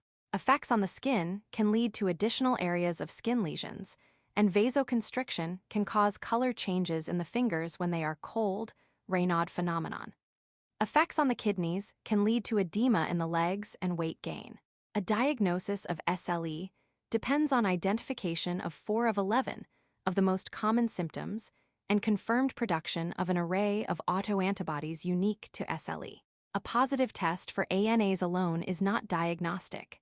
A diagram of symptoms include a rash on the face, ulcers of the nose and mouth, muscle aches, inflammation of the pericardium, heart region, poor circulation in the fingers and toes.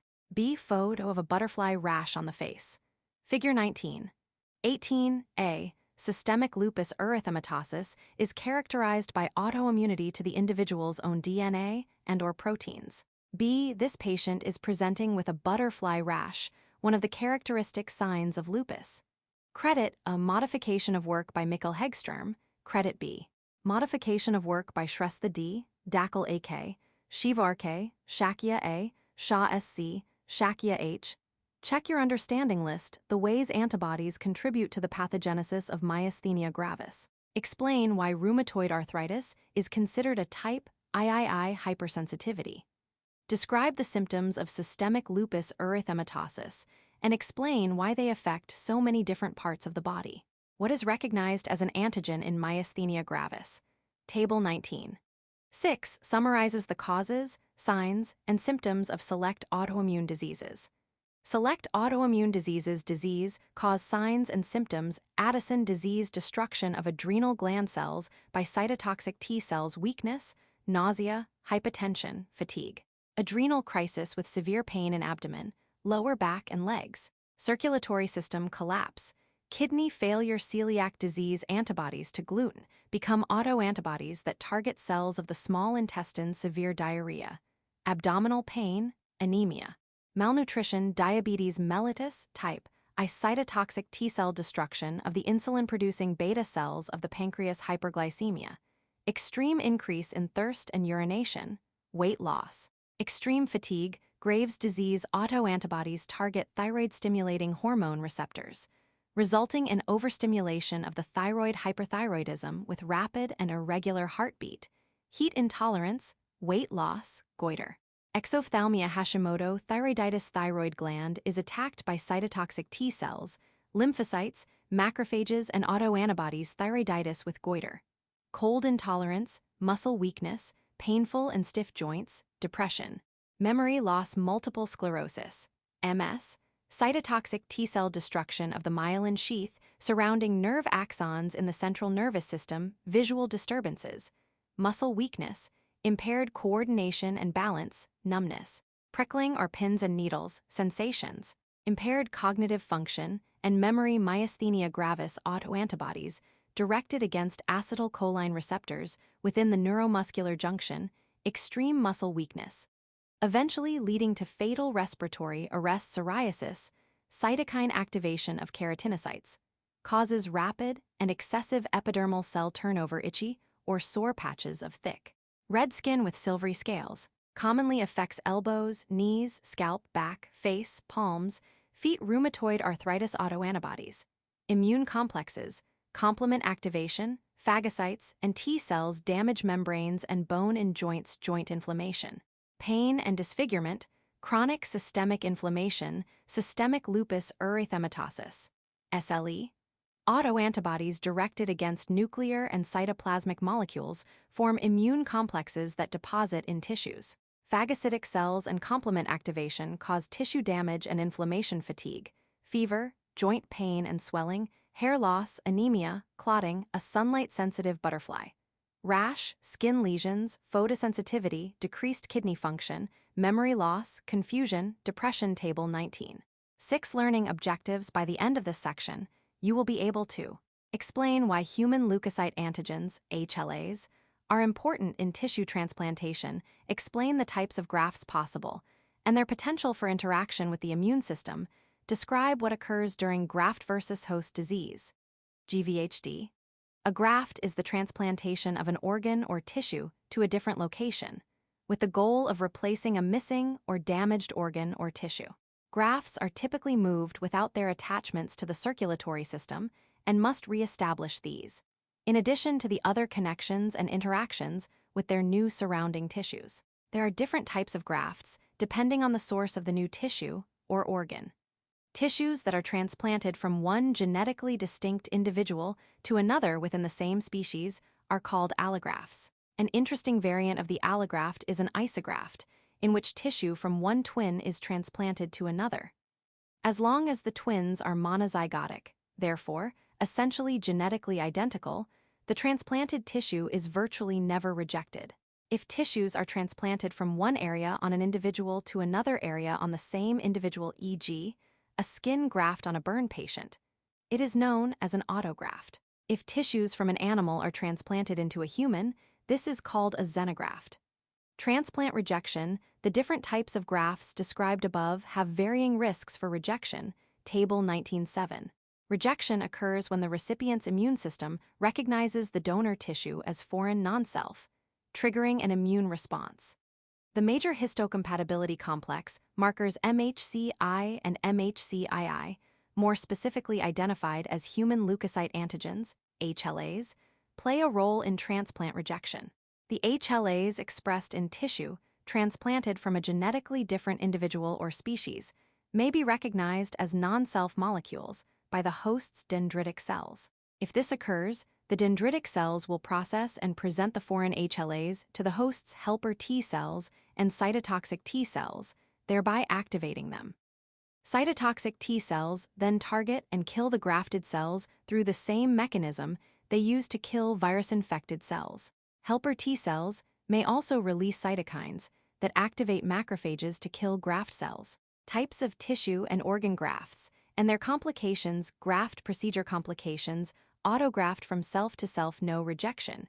Concerns isograft from identical twin to twin, little concern of rejection. Allograft from relative or non-relative to individual rejection. Possible xenograft from animal to human rejection. Possible. Table 19. 7. With the 3 highly polymorphic MHC-I genes in humans, HLA-A, HLA-B, and HLA-C, determining compatibility. Each with many alleles segregating in a population, odds are extremely low that a randomly chosen donor will match a recipient's 6-allele genotype. The 2 alleles at each locus are expressed codominantly. This is why a parent or a sibling may be the best donor in many situations. A genetic match between the MHC genes is much more likely, and the organ is much less likely to be rejected. Although matching all of the MHC genes can lower the risk for rejection, there are a number of additional gene products that also play a role in stimulating responses against grafted tissue. Because of this, no non-self grafted tissue is likely to completely avoid rejection. However, the more similar the MHC gene match, the more likely the graft is to be tolerated for a longer time. Most transplant recipients, even those with tissues well matched to their MHC genes, require treatment with immunosuppressant drugs for the rest of their lives. This can make them more vulnerable than the general population to complications from infectious diseases. It can also result in transplant-related malignancies because the body's normal defenses against cancer cells are being suppressed. Check your understanding what part of the immune response is responsible for graft rejection. Explain why blood relatives are preferred as organ donors. Describe the role of immunosuppression in transplantation. Graft versus host disease, a form of rejection called graft versus host disease, GVHD, primarily occurs in recipients of bone marrow transplants and peripheral blood stem cells. GVHD presents a unique situation because the transplanted tissue is capable of producing immune cells. APCs in the donated bone marrow may recognize the host cells as non-self, leading to activation of the donor cytotoxic T cells. Once activated, the donor's T cells attack the recipient cells, causing acute GVHD. Acute GVHD typically develops within weeks after a bone marrow transplant, causing tissue damage affecting the skin, gastrointestinal tract, liver, and eyes. In addition, acute GVHD may also lead to a cytokine storm, an unregulated secretion of cytokines that may be fatal. In addition to acute GVHD, there is also the risk for chronic GVHD developing months after the bone marrow transplant. The mechanisms responsible for chronic GVHD are not well understood. To minimize the risk of GVHD, it is critically important to match the HLAs of the host and donor as closely as possible in bone marrow transplants. In addition, the donated bone marrow is processed before grafting to remove as many donor APCs and T cells as possible, leaving mostly hematopoietic stem cells. Check your understanding. Why does GVHD occur specifically in bone marrow transplants? What cells are responsible for GVHD? The future of transplantation, historically speaking, the practice of transplanting tissues, and the complications that can accompany such procedures is a relatively recent development. It was not until 1954 that the first successful organ transplantation between 2 humans was achieved. Yet the field of organ transplantation has progressed rapidly since that time. Nonetheless, the practice of transplanting non-self tissues may soon become obsolete. Scientists are now attempting to develop methods by which new organs may be grown in vitro from an individual's own harvested cells to replace damaged or abnormal ones. Because organs produced in this way would contain the individual's own cells, they could be transplanted into the individual without risk for rejection. An alternative approach that is gaining renewed research interest is genetic modification of donor animals, such as pigs, to provide transplantable organs that do not elicit an immune response in the recipient. The approach involves excising the genes in the pig, in the embryo, that are most responsible for the rejection reaction after transplantation. Finding these genes and effectively removing them is a challenge, however. So too is identifying and neutralizing risks from viral sequences that might be embedded in the pig genome, posing a risk for infection in the human recipient. Linked to learning, there are currently more than a dozen different tissues and organs used in human transplantations. Learn more about them at this website.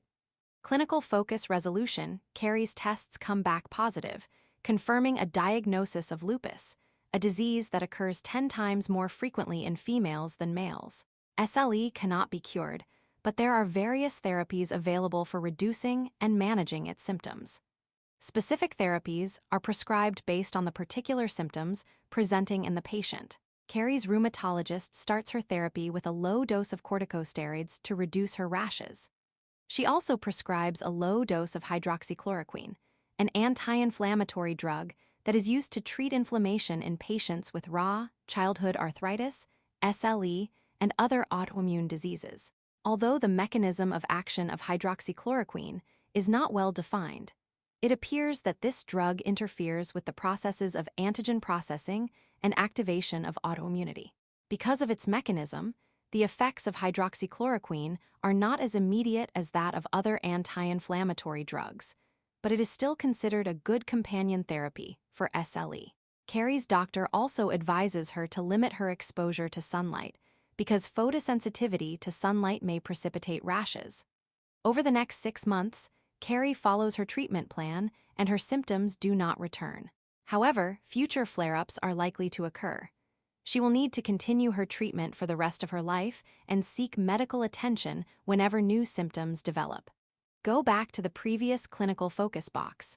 Learning objectives. By the end of this section, you will be able to compare the causes of primary and secondary immunodeficiencies. Describe treatments for primary and secondary immunodeficiencies. Immunodeficiencies are inherited, primary, or acquired, secondary, disorders in which elements of host immune defenses are either absent or functionally defective.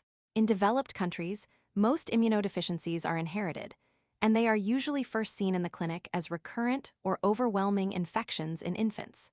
However, on a global scale, malnutrition is the most common cause of immunodeficiency and would be categorized as an acquired immunodeficiency.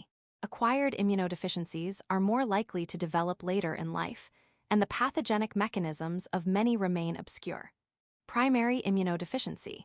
Primary immunodeficiencies, which number more than 250, are caused by inherited defects of either nonspecific innate or specific adaptive immune defenses.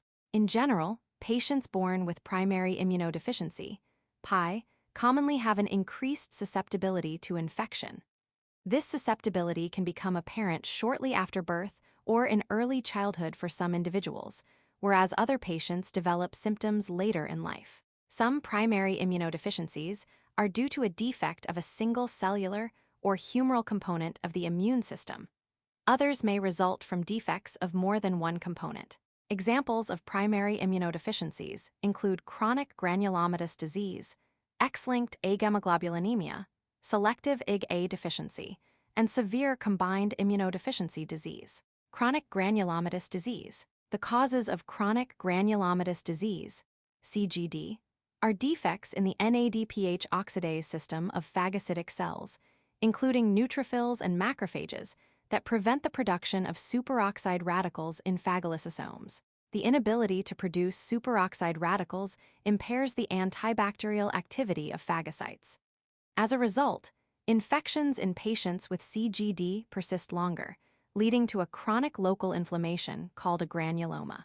Microorganisms that are the most common causes of infections in patients with CGD include Aspergillus spp, Staphylococcus aureus, Chromobacterium violaceum, Serratia marcescens, and Salmonella typhimurium. X-linked agamoglobulinemia. Deficiencies in B cells due to defective differentiation lead to a lack of specific antibody production known as X-linked agamoglobulinemia. In 1952, Ogden C.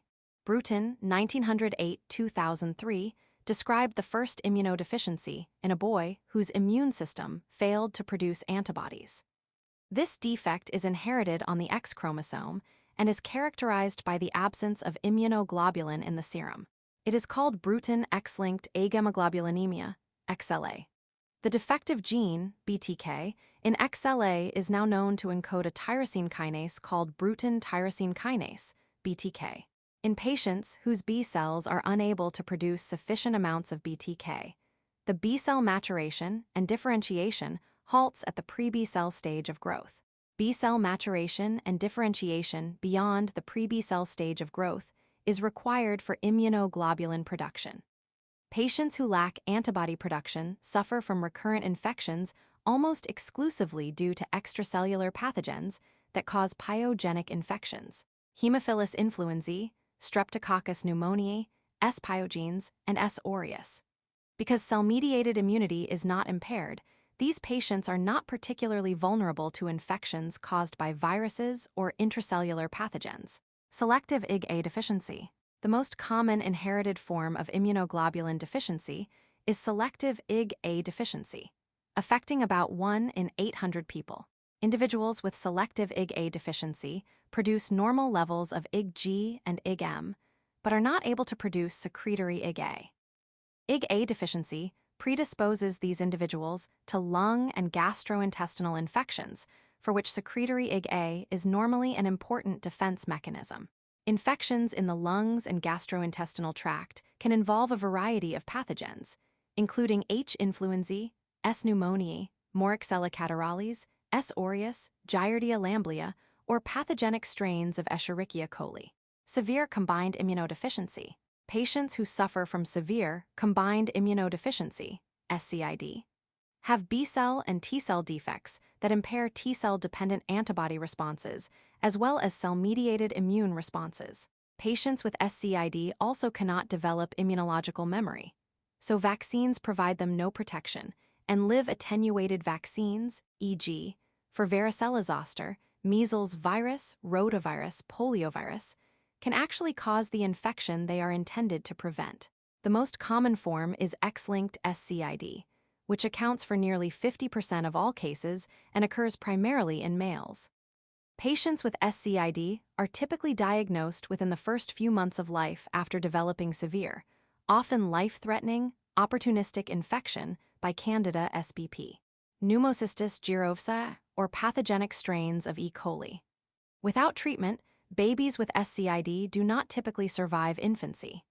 In some cases, a bone marrow transplant may successfully correct the defects in lymphocyte development that lead to the SCID phenotype by replacing the defective component.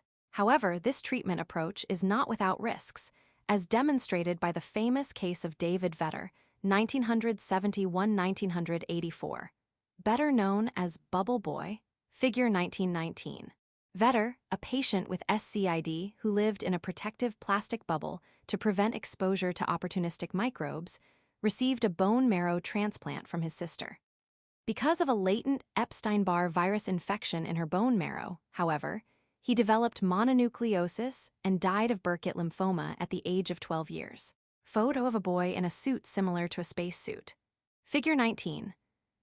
David Vetter, popularly known as the Bubble Boy, was born with SCID and lived most of his life isolated inside a plastic bubble. Here he is shown outside the bubble in a suit specially built for him by NASA. Credit: NASA Johnson Space Center. Check your understanding. What is the fundamental cause of a primary immunodeficiency? Explain why patients with chronic granulomatous disease are especially susceptible to bacterial infections. Explain why individuals with selective IgA deficiency are susceptible to respiratory and gastrointestinal infections. Secondary immunodeficiency. A secondary immunodeficiency occurs as a result of an acquired impairment of function of B cells, T cells, or both. Secondary immunodeficiencies can be caused by systemic disorders such as diabetes mellitus, malnutrition, hepatitis, or HIV infection, immunosuppressive treatments such as cytotoxic chemotherapy, bone marrow ablation before transplantation, or radiation therapy, prolonged critical illness due to infection, surgery, or trauma in the very young, elderly, or hospitalized patients.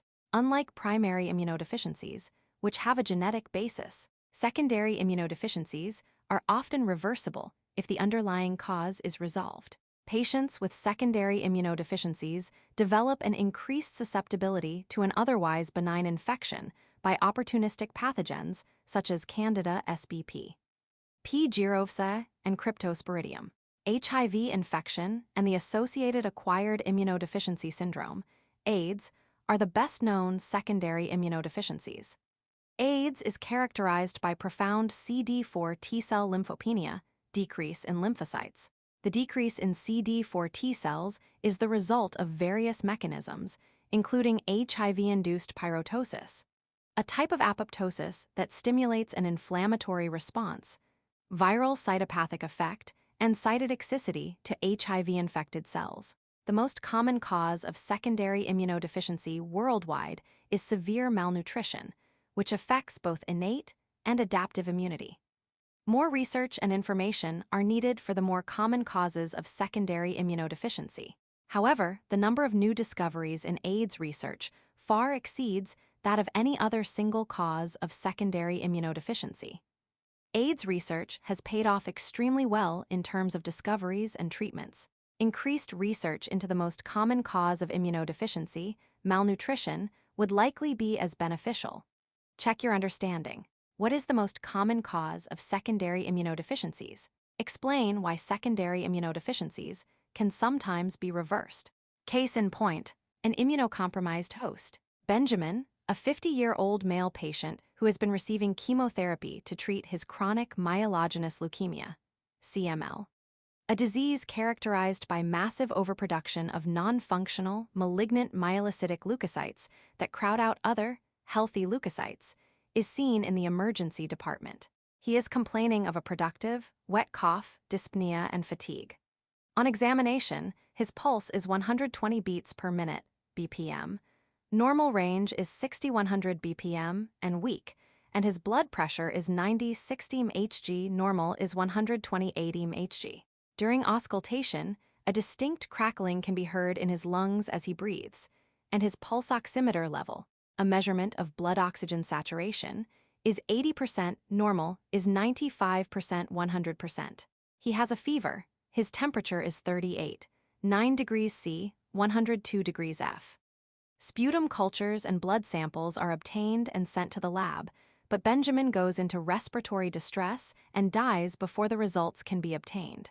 Benjamin's death was a result of a combination of his immune system being compromised by his leukemia and his chemotherapy treatment further weakening his ability to mount an immune response. CML and leukemia in general and corresponding chemotherapy cause a decrease in the number of leukocytes capable of normal function, leading to secondary immunodeficiency. This increases the risk for opportunistic bacterial, viral, protozoal, and fungal infections that could include Staphylococcus, enteroviruses, pneumocystis, Giardia, or Candida. Benjamin's symptoms were suggestive of bacterial pneumonia, but his leukemia and chemotherapy likely complicated and contributed to the severity of the pneumonia, resulting in his death.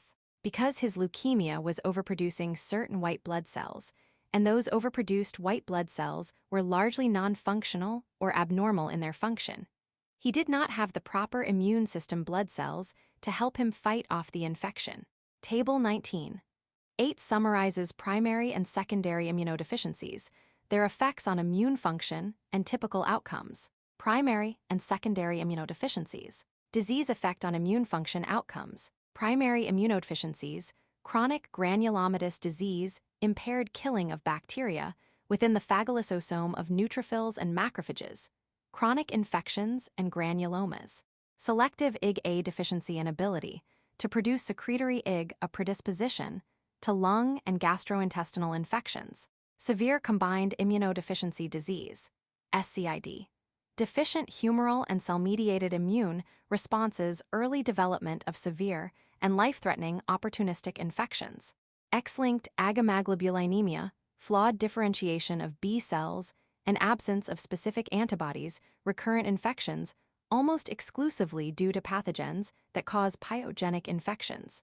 Secondary immunodeficiencies, immunosuppressive therapies, e.g., chemotherapy, radiotherapy, impaired humoral and or cell-mediated immune responses, opportunistic infections, rare cancers.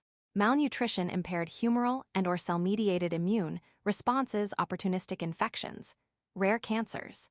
Viral infection, e.g., HIV, impaired cell-mediated immune responses due to CD4 T-cell lymphopenia, opportunistic infections, rare cancers. Table 19.8. Learning objectives. By the end of this section, you will be able to explain how the adaptive specific immune response responds to tumors, discuss the risks and benefits of tumor vaccines. Cancer involves a loss of the ability of cells to control their cell cycle, the stages each eukaryotic cell goes through as it grows and then divides. When this control is lost, the affected cells rapidly divide and often lose the ability to differentiate into the cell type appropriate for their location in the body. In addition, they lose contact inhibition and can start to grow on top of each other. This can result in formation of a tumor. It is important to make a distinction here. The term cancer is used to describe the diseases resulting from loss of cell cycle regulation and subsequent cell proliferation. But the term tumor is more general. A tumor is an abnormal mass of cells, and a tumor can be benign, not cancerous, or malignant cancerous. Traditional cancer treatment uses radiation and/or chemotherapy to destroy cancer cells. However, these treatments can have unwanted side effects because they harm normal cells as well as cancer cells. Newer, promising therapies attempt to enlist the patient's immune system to target cancer cells specifically. It is known that the immune system can recognize and destroy cancerous cells, and some researchers and immunologists also believe, based on the results of their experiments, that many cancers are eliminated by the body's own defenses before they can become a health problem. This idea is not universally accepted by researchers, however, and needs further investigation for verification. Cell-mediated response to tumors. Cell-mediated immune responses can be directed against cancer cells, many of which do not have the normal complement of self-proteins, making them a target for elimination. Abnormal cancer cells may also present tumor antigens. These tumor antigens are not a part of the screening process used to eliminate lymphocytes during development. Thus, even though they are self-antigens, they can stimulate and drive adaptive immune responses against abnormal cells. Presentation of tumor antigens can stimulate naive helper T cells to become activated by cytokines such as IL-12 and differentiate into Th1 cells. Th1 cells release cytokines that can activate natural killer NK cells and enhance the killing of activated cytotoxic T cells. Both NK cells and cytotoxic T cells can recognize and target cancer cells and induce apoptosis through the action of perforins and granzymes.